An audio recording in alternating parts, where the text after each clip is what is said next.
एक ज़माने में एक छोटे से साहली गांव में एक नाहमवार चट्टान पर एक लाइट हाउस था जो मिलाहों को बहफाजत घर पहुंचा रहा था। लाइट हाउस कीपर बूढ़ा ईवन गांव के लोगों की तरफ से अच्छी तरह से काबिल एहतराम था, जो उसकी लगन और मेहरबानी की तारीफ करते थे। ईवन की एक अजीब आदत थी, हर शाम वो लाइट हाउस में लालटेन जलाता, लेकिन वो करीब ही अपने छोटे कीबन की खिड़की के पास एक छोटी मोमबत्ती भी रख देता। कोई नहीं जानता था कि उसने ऐसा क्यों किया, लेकिन वो इसके तरीकों का एहतराम करते थे। एक दिन लियो नामी एक नौजवान माहीगैर जो अपनी ख्वाहिश और समंदर से मोहब्बत के लिए जाना चाहता था, ने ईवन से पूछा कि जब लाइट हाउस की तेज रोशनी काफ़ी से ज़्यादा थी तो उसने अपने कीबन में मोमबत्ती क्यों रखी। ईवन ने नरमी से मुस्कुराते हुए कहा, मेरे लड़के, हर रोशनी चाहे कितनी ही छोटी क्यों ना हो, एक मकसद पूरा करती है। लियो हैरान था, लेकिन उसने शाइस्तगी से सर हिलाया।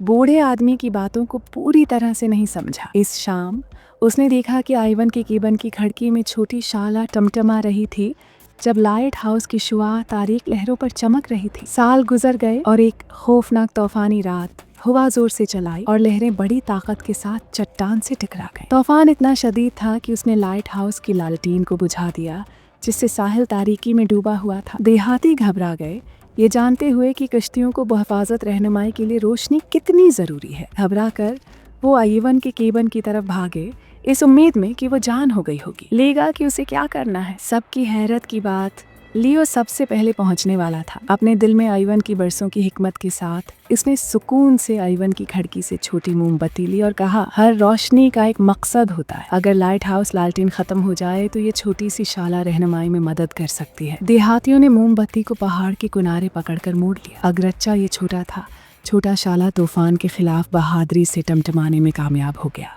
खतरनाक हद तक चट्टानों के करीब चंद जहाज़ों की तोजह हासिल कर ली। इस छोटी सी रोशनी की रहनुमाई में बाहरी जहाज़ साफ सुथरा हुआ और बहफाजत साहिल पर पहुंच गए। अगले दिन गांव वाले हैरान रह गए कि किस तरह सबसे छोटी रोशनी ने तारीक तरीन घड़ी में फ़र्क किया है। लियो अब ईवन की दानिशमंदी को गहराई से समझ रहा है, फ़ख्र और शुक्रगुजारी का एहसास महसूस कर रहा है।